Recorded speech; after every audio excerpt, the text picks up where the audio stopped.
Hello, family and friends. I am coming to you today from the driver's seat of the Bronco because I thought it would be kind of fitting to share what the week has felt like and what it's felt like going from the driver's seat a little over 5 or 6 weeks ago to the passenger seat to this last week being in the rear seat of one of the vehicles that I own and getting driven around.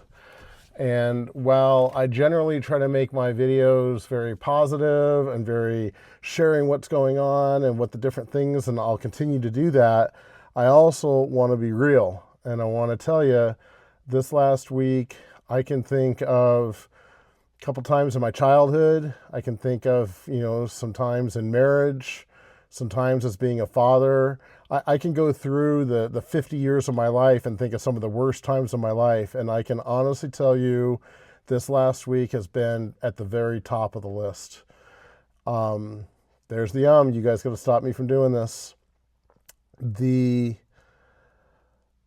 the thing about this last week is I took on more than I should have. And here's the deal. It's my job to make this easy on everybody else. If I do this right, then it should seem like almost nothing's wrong. And most of the time, I do a pretty good job of doing that. So when I am struggling, when I'm trying to do something and everything is fuzzy and everything is not normal, or when I'm not in my home environment, when I'm in a place that I'm unfamiliar with, I have to work so much harder to think ahead. Think of my steps, literally my steps. Think of the number of things it's going to do for me to get something done. And it is exhausting. And what I learned at being at somebody else's home with a multi-family vacation was that I wasn't ready.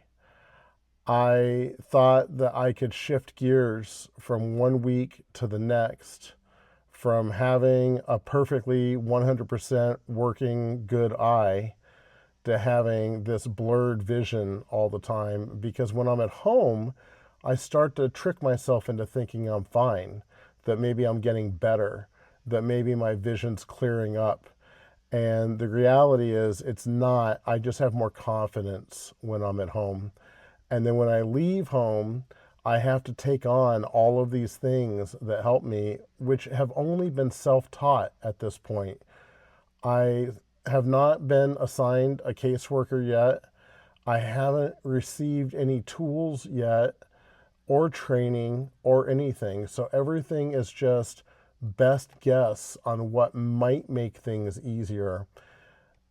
The reality is, right now, I'm like Jekyll and Hyde. And I feel for my wife probably more than I do anybody else, because one week I'll say, no, I want to be independent. I want to figure things out. I want to stand on my own. And then the next week I'll say, why aren't you helping me? Why are you letting me do this all myself? Why am I alone? And if you've ever been married, you might know that there's a little bit of Jekyll and Hyde, hopefully, in all of us and not just me. And the biggest problem I have is I just want everybody to read my mind. I just want everybody to understand that I'm struggling when I'm struggling and I'm not when I'm not. And that's an impossible thing to ask. So the reality is, the 1 week vacation was a bad idea. The 1 week out of town was a bad idea. I should have just done a short 1 day trip with my wife to kind of experiment and try things out. And I made it difficult on myself, which and then just made it miserable. And so what I've learned is I need to slow this truck down. I need to learn how to drive again, not physically because I'm not allowed to, but I need to just give myself a little bit of room.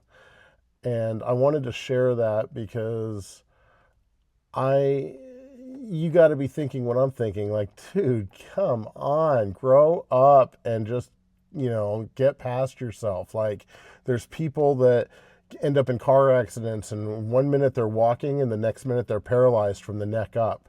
There's all kinds of things that happen to people in the world. And here you drone on week after week after week about what you're going through. And again, the reality is there's going to come a point where somebody's going to actually say, dude, stop making these videos. They suck. But right now, what people are saying is this is really helpful. This is really eye-opening, and lets people into the veil. And so now what's going to happen is the last of our company leaves tomorrow. I will get back into my routine, back in my home, back in all of my safe places. I will get assigned a caseworker that will hopefully help me start developing tools and plans and resources. And I will get up to speed properly doing this the right way, instead of just trying to figure out advanced arithmetic by thinking I can just watch some TV shows and understand the way other people have done it. The last I can say is I'm thinking of this right now as a peanut butter and jelly sandwich, but in the middle it's going to have some PMA.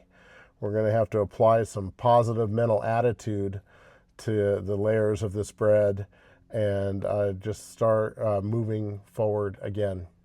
So thank you as always for all the prayers. I promise they're helping, and I promise that even in the darkest, deepest moments, I'm learning and I'm figuring stuff out, and I'm looking forward to rebuilding into what is destined. And so we all got some type of struggle. It's mental, it's physical, it's something. And I'm just going through mine right now, and I just happen to be sharing it with you. So I'm going to share some of the stuff from the Meta Glasses this week. I love you. All right, friends and family. We were on a vacation, and just being away from home for several days, I got a little bit overwhelmed.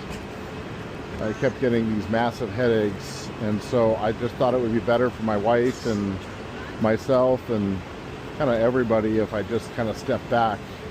So I'm flying home. My daughter's picking me up tonight. My wife's staying for an extra couple days. All part of just learning the new world. All right, I made my way all the way over to my terminal. I've got over an hour. I'm gonna grab some dinner now. But the employees have been very helpful, and I've been able to navigate TSA and navigate the airport. It's a good trial run for Maui, although I'll have my wife with me then.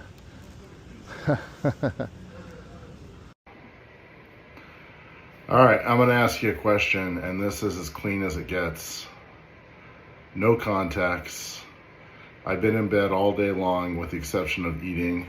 I arrived home with a cold last night with sandpaper throat. So I've had a lot of time to ponder this question, and that's 1 week, 2 weeks, 4 weeks, 6 weeks, 2 months, 6 months, or a year. What's the right number? What's the right number to adapt from a life-changing event, to shift gears overnight? Honestly, I thought it was a week for me. I thought I could just adapt that quickly. Life changes, it happens. And the reality is, while I may have been able to adapt fairly quickly at my home, I wasn't able to adapt out in the real world. I didn't realize the emotional toll it would take, the amount of time that it would take, the amount of thought and energy it would take to do everyday life outside of my home. And I learned that over these last few days as I've had time alone to unpack, arriving home last night at 11:30 at night, spending time on the plane by myself and time in the airport by myself, time at home by myself with a cold today and a sandpaper throat and in bed all day long except to eat lunch and eat dinner. And what I've really realized is I didn't take the time to adjust. I didn't take the time to get the help I needed. I didn't get the time to get the assistance that's coming in the next couple weeks. And so I share that at my most raw, my hair unkept, and my big old huge glasses on, to say that life takes a left turn sometimes. And sometimes we want to go right, or we want to go straight, and we want to go as fast as we can. And while TV and movies teach us to slow down, sometimes our own egos get in our own way. So that has been my lesson over the last couple days, and hopefully I will give myself a little bit more latitude and allow myself a little bit more planning and understand a little bit more about my personality before I venture into another trip with anybody beyond just my wife for anything more than just a day. All right, friends and family. Crystal is an amazing cook. She makes wonderful dinners. But the one thing I've always been able to do is breakfast and brunches. It's been a big thing in my household. And so this morning, Crystal just got home at almost midnight last night from traveling in the car all day. And so today I wanted to make everybody brunch. And what we're doing is omelets. So, same thing as I said before, the big thing is light. So, sorry about that noise, but if I come here, and now I grab this Wonder Light right here, oh my god, what a difference that makes. And so we've got hash browns, we've got ham, and we're going to turn this all into something in a little bit. I generally find that, like I've said before, at home, where I have more confidence in what I'm doing, where everything is, I like to feel like I'm in control of a life that feels very out of control right now. So when I do things like this, it actually makes me feel really good. Alright, let's see how all this comes together. There we go. And Crystal likes her hash browns inside her omelet like I do. It's funny, my daughter doesn't, which is fine. My daughter likes hers on the outside. She's got a little bit of this, and then we got a whole lot of this, and then we got some of this. There we go. Go. And now we'll see how this comes together. I either get it right or I don't. There we go. Look at that. Oh, look at that beauty right there. All I need is some garnish on this. So my garnish will actually be hash browns. There we go. Alright. That's it.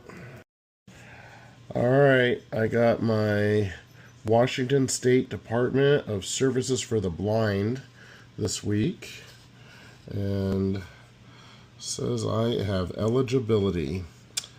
I thought this was really interesting because I would have thought not an organization for the disabled, but specifically for the blind, and they sent me like 17 pages of paperwork that was all just documents.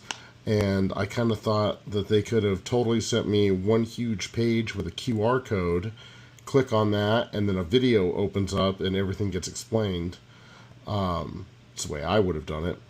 But it was kind of ironic. Although I got to tell you, again, with the Meta glasses, I was able to say a keyword and then say, look, read details, and it read from the top of the page to the bottom of the page, one page at a time, which was pretty awesome.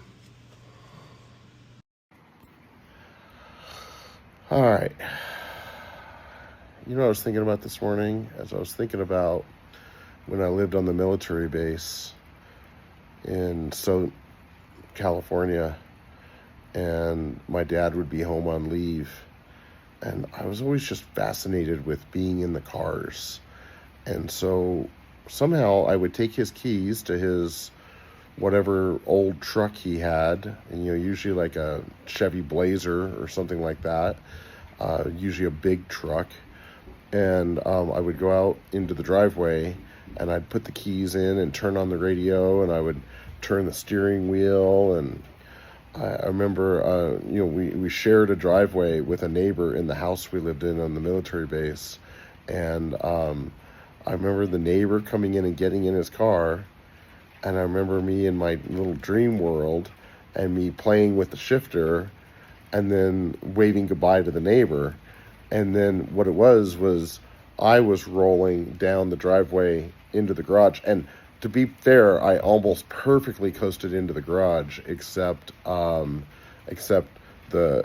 wheel well wedged into the garage. And so the neighbor actually got out of his car and went in to tell his wife. And then my parents came out, obviously before, they were divorced. And you would have thought my dad would have tanned my hide over that or gone into some ballistic thing. And yet he didn't do a single thing. It just kind of calmly, I don't even remember getting in trouble, to be honest with you. It was the weirdest thing. But saying all of that, here I am at, 50, probably, 40, a little over 40 plus years later, and my dad's 1996 Bronco, and I'm living in the reality that, while it just seems like a month ago, I was getting the air conditioner fixed and had a bunch of work done on it, and getting home from driving it and telling my wife just how much I really enjoyed driving that vehicle. And just in the flip of a switch, I was told that I couldn't drive it anymore. And so that is what I'm going to go with as a loss of independence. And my wife knew the day the doctor said, "You're legally blind," the very first thing my wife said is, the thing that Sean's going to struggle with is not being able to drive anymore. And while we can all identify with that, just the freedom that comes with just being able to run out and do an errand, we all know that to lose that is, something that is, again, a loss of independence.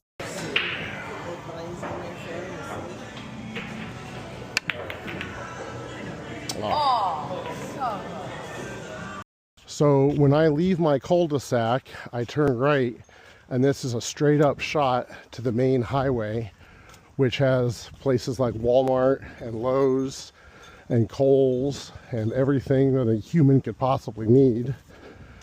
Yesterday I ventured out to get some stuff for brunch, and I found myself looking at a sign for a church and some scripture, and I took a picture, but the camera lens was blocked, ironically. So last week I was planning on being in church, but it didn't work out timing wise. So I'm giving it a try again today and seeing what happens. The sign that was lit up yesterday is off today because the power's out in the neighborhood. So this will be very ironic with my vision loss. This plank of lumber in his eye disqualifies him for removing the speck from his brother's eye because he can't see straight. A half-blind eye surgeon has no business in someone else's eye. I'm not going to go to that kind of eye surgeon. So in speaking to this brother with the plank in his eye, Jesus says at the end of verse 42, "Hypocrite, first remove the plank from your own eye and rough." I'm not a medical doctor, but I would have to conclude that that's what you want to do. Be gentle.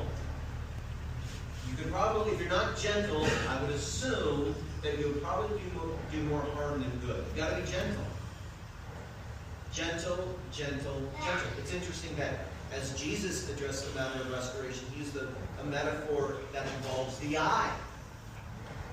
He spoke of removing a speck out of an eye. The eye is very sensitive.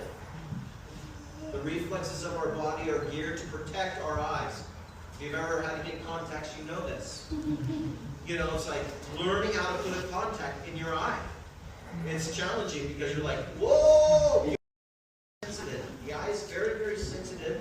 So anything that has to do with the eyes, you have to be gentle. It's a gentle thing to remove. You got to be gentle in removing that speck from the brother's eye. No. So the person, the good tree, bears good fruit.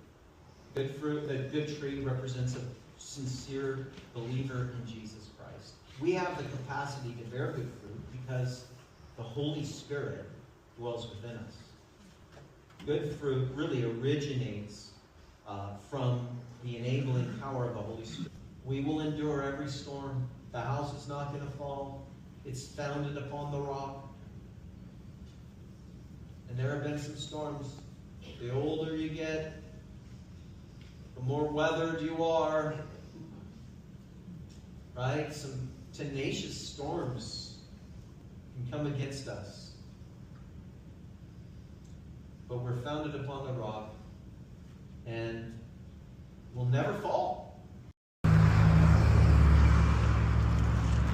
Well, I just finished church up the street, and the passages and scriptures were very fitting for where I am in the season of my life right now. But I love a movie called Steel Magnolias, and I love Dolly Parton in that movie. And she's got this great scene where her friend is all upset that they're not going to make it to the normal church. And Dolly says something like, God doesn't care what church you go to, he just cares that you're in church. And I think it's cool because it represents all walks of life and stages of life. And I think that for me, God just needs a meeting place. And he uses different people and different places and even the situation that I'm in. And he's just using it as a way of drawing me into some personal time with him. So that was very good for me today. It's been a very long week, and it's time for me to unpack everything and continue to assemble the right blocks and the right boxes and the right tools and everything needed to get me back to thriving instead of falling. And this is now volume 4. So we'll see what happens between this week and next week. I promise no matter what, I'm not going to roll up these windows. I'm not going to turn on the engine. Nothing like that. I love life. I love people. I love friends. I get charged up from everybody. I just need a second to figure myself out in my new world. And so if it seems in any way that you see me and I'm just acting differently, or maybe I'm verbalizing myself better, maybe I'm explaining myself better, I know my kids probably would appreciate that, and probably my family. So anyhow, love you guys, and we'll see you next time.